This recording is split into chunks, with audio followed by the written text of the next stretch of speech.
Science, exercise, nutrition, health, energy, passion. 1 year, no beer. This is the 1 year no beer podcast, where you will find all the latest tips, tricks, and hacks for a way to live better. Welcome to the 1 year no beer podcast. I am Rory Fairbairns. And I'm Andy Ramage. Good to see you again, Andy. It's been a while. It has been about 5 minutes. I love it when we have to record these ones together. But of course, this is next week for all of you out there. So welcome back to another fantastic episode of the 1 year no beer podcast. And this one, particularly special to me because, well, the man we are interviewing today is, of course, from my motherland. And it might not sound like it, because when you hear this guy's accent, you're going to be like, Rory doesn't sound anything like that. But so Josh on today, really excited to hear from him.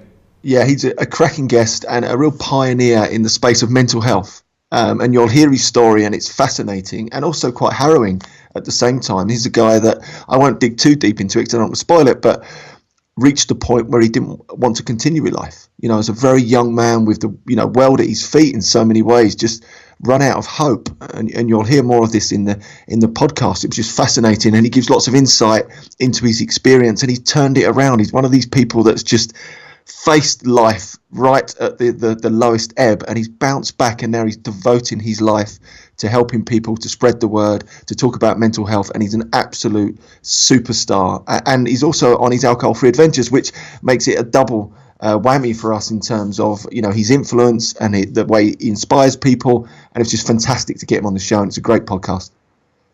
Awesome. So without further ado, let's hear from Josh.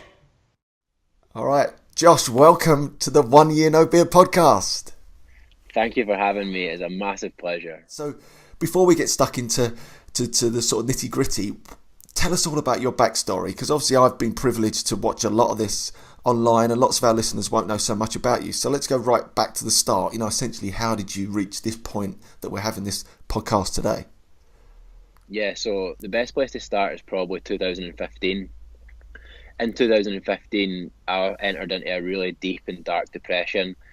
At the end of the previous year, 2014, my girlfriend and I had broken up. We'd been together for a long time, and it's like everybody's been through a breakup at least once in their life. It was just a difficult event to deal with, and for about 6 months I was really depressed and also very suicidal.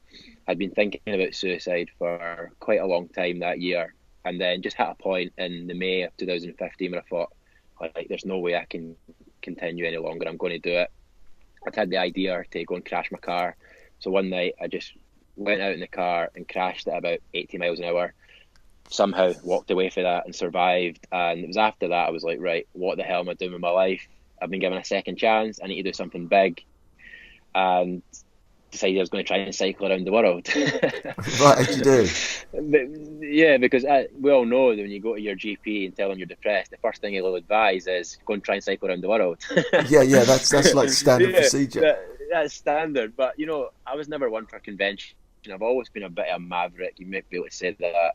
And I just knew that I was going to have to do something drastic, and I knew I was going to have to try and change something. And I thought, why not go and try and cycle around the world? And I went away and spent a year cycling, done about 10,000 miles, 14 countries.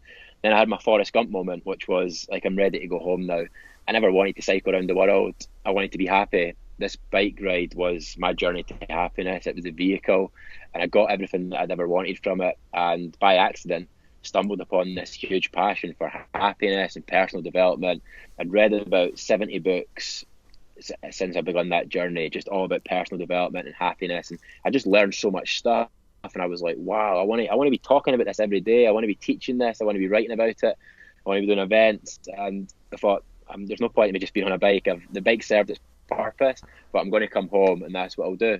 And I came home, and initially struggled at first because I basically lived for a year cycling 50 miles a day, sleeping in a tent at night, my staple diet of 6 bananas and 3 French baguettes.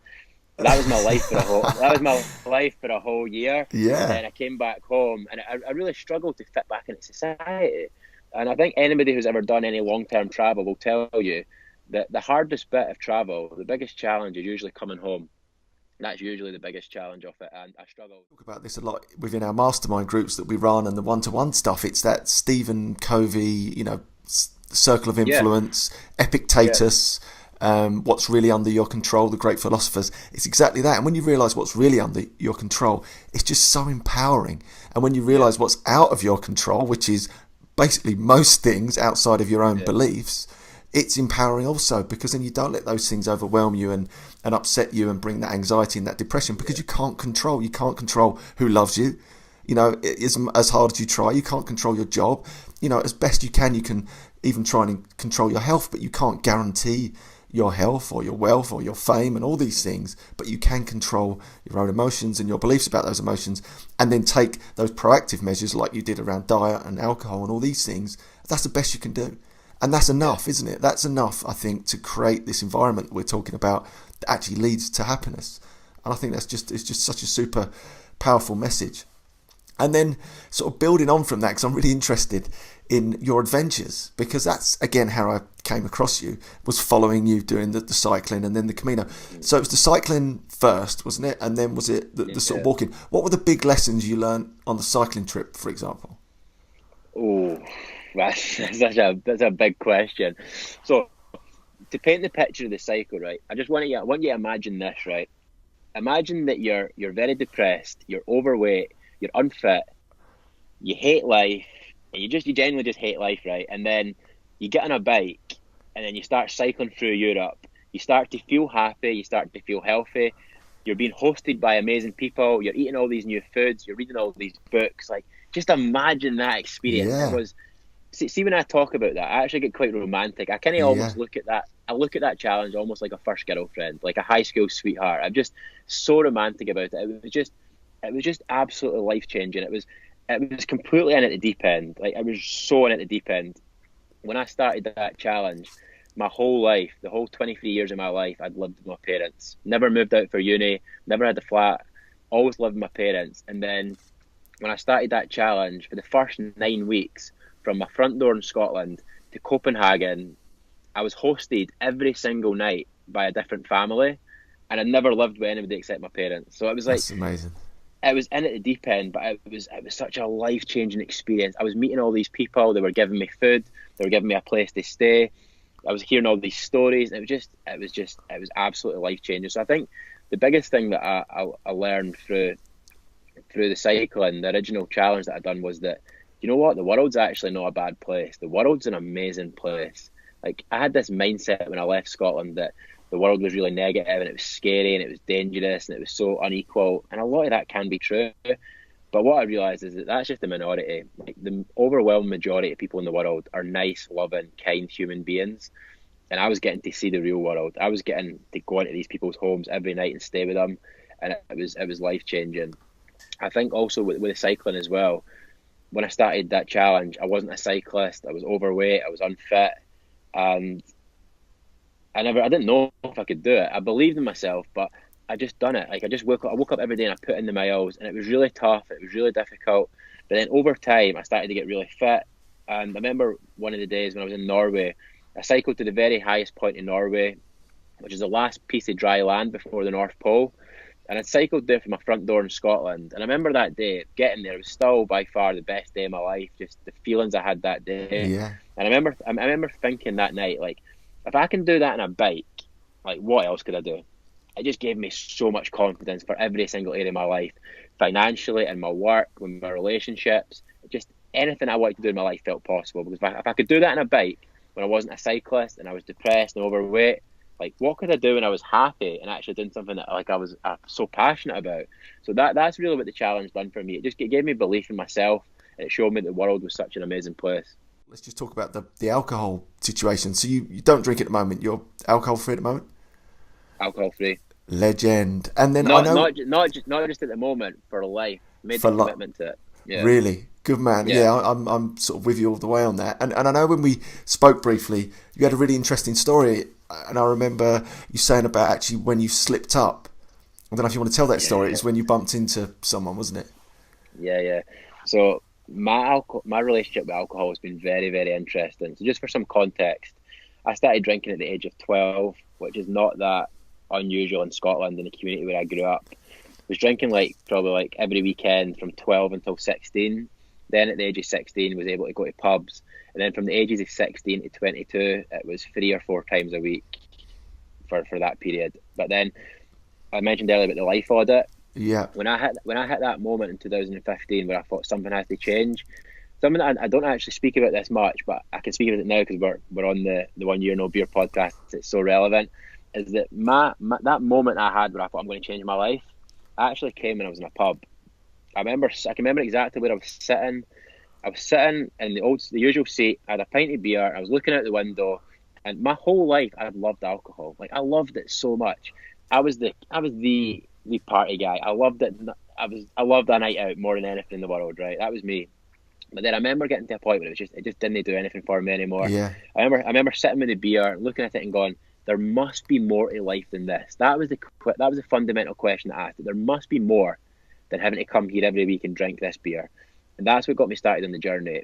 In 2015, then, a few months later, when I made the decision, doing the life audit, I cut back on alcohol, done a 4-week period of sobriety, which was great. It was the first time I'd been sober for more than a week since I was 12, which was crazy, and really enjoyed the health benefits, but started drinking a little bit more again. Then 2016, started cycling, obviously. Drunk maybe a handful of times, never drunk that much, but it was definitely an improvement from the 3 or 4 times a week. Then in 2017, I'd done 6 months sober at the beginning of that year. Then when I was struggling with purpose in the summer, I started drinking again. Then in September last year, decided that I'm finished with it again, done 3 months sober, and then I was on the Camino, and this is one of the most interesting moments in my life. I was on the Camino. About a couple of weeks into it, I was the happiest and healthiest I'd ever been.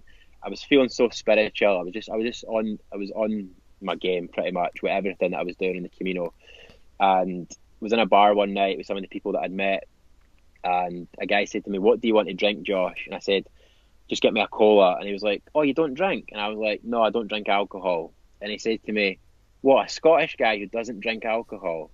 And that hit me right. That I don't think I've ever been triggered more in my entire life by that comment. It really shocked me at my core. And I remember I never drunk that night because I was like, right, I need to wait about this because I'm so all or nothing. I thought if I'm going to drink again, then I know I'm going to be drinking a lot. So it's I'm going to wait and see how this night goes. And I started pondering. I thought, you know what? That's who I am. I've struggled my whole life with identity, and I never realised it at this point. It was after this moment. But I'd had this identity that I was Scottish. I was so passionate about Scotland and being Scottish. And that night I was like, well, maybe that's just who I am. Maybe I'm just a Scottish guy who drinks, and that's my thing. And that was such a big mistake, but I had to make that mistake. Yeah. And I drank the following day and loved it. I had a lot of fun because I'd not drunk in 3 months. Drunk again after that, then the next day. Each day I continued to drink. It was good, then it was all right, then it was not so good. Then by the final day, it was at the end of the walk, it was right, I need a drink. I was going back down a very dark path. And I thought, you know what? I've made the biggest mistake that a Scottish person can make in thinking that I have to drink alcohol just because I'm Scottish.